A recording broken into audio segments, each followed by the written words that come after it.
All right, it has been 30 minutes and it's time to do our first stretch and fold. Before we do that, I wanted to let you know that there are some people who do their stretch and folds or their first stretch and fold when they add their salt, and that's totally fine. That's not what I'm doing here today. So, when you look at your dough after 30 minutes, it's starting to fill out more. It's not so much of a tight ball. When you do these, you don't want to rip your dough. You want to be gentle, but firm.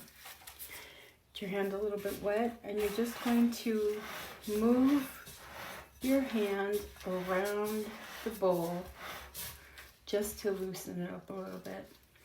And then you're going to scoop under, grab, pull it up, and slap it over. That one didn't want to stay. That was weird. Quarter turn, same thing. Pick up, let it stretch, fold it over. Quarter turn, lift it up, stretch it, and fold it in half. Quarter turn, grab it, give it a little shake, and fold it over. You're going to notice that it's getting more and more difficult to pull it up the longer you do these. So pick it up, fold it over.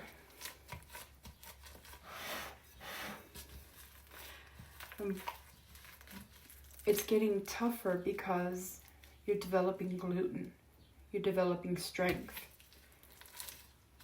and you fold it over. You don't want to rip your dough, but you do want to stretch it. So stretch as best you can and fold it over. Quarter turn, pick it up, let it stretch, fold it over. And you do this for the first time, I would say anywhere from 7 to 10 minutes, depending on how your dough feels. Now you want to really get a good feel of what your dough is like. And the best way to do that is through stretch and folds. And when you're done, because my starter is so strong and I fermentalize it, I don't have to do as many stretch and folds on the first round. Okay, now you can see I just popped a bubble. There's already bubbles developing, which is what you want. Don't freak out. Just give them a little poke. Just don't rip your dough. And then when you're done, you're just going to curl your dough under and form it into a ball again. And you're going to notice that it's not as sticky. Now you notice I only got my hand wet once, and I wasn't even having problems with it being sticky. And that is it for this round of stretch and folds. Come back here in 30 minutes and we'll do our second round.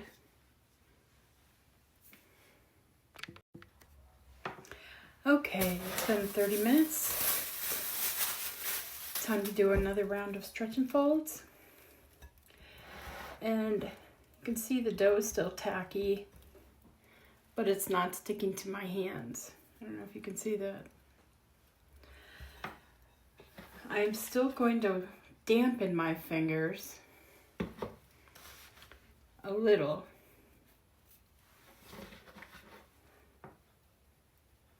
But not soak them because the dough won't stick. So I'm just going to go around and loosen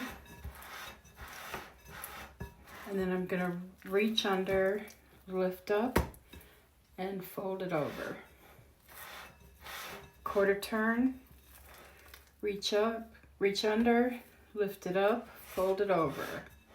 Quarter turn, reach under, lift it up, let it hang a little bit, but don't let it break, okay? If your dough starts breaking, you're stretching it too far, okay? So again, quarter turn, lift up, and fold it over. And a little bit more water. And now that's all we're going to do in this round and in the final round. So you want to get your dough into a ball. Or as close to a ball as possible. Boy, that must have been a heck of a bubble right there.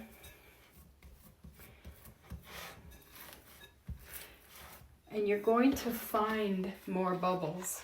If you're not finding any bubbles, or you're not seeing any bubbles on top, then your loaf may not rise. And I'm not saying that to discourage you. I'm saying that it's a possibility. And you may have to let it sit and bulk ferment for a lot longer than normal. Now, normal bulk ferment times average between 5 to 8 hours. All of this depends on your environment, okay?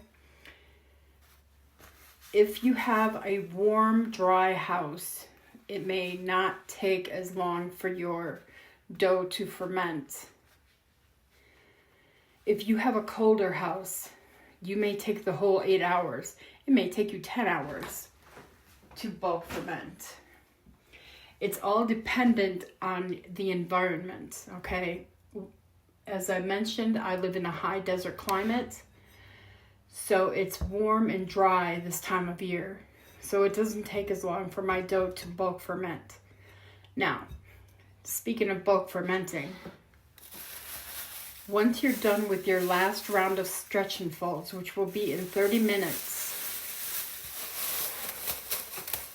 you're going to cover your dough and let it sit on your counter and finish bulk rising or bulk fermenting. You start your timer when you mix your sourdough, your starter, into your flour and water. That's when you start timing. I mixed this at 4:30. I let it sit for 1 hour. So at 5:30, I added my salt and then let it sit for 30 minutes after I mixed in the salt. And now it is 7:07 and I've done my second round. You do stretch and folds every 30 minutes. So this is my second round. My last round will be in 30 minutes and that's 7:30. So that's 3 hours already that my dough has been fermenting. Okay? So now it should be done between, I would say, 8 and 9 o'clock because my house is warm. Now, once you're done doing your stretch and folds or your coil folds, I'm going to show you coil folds after this.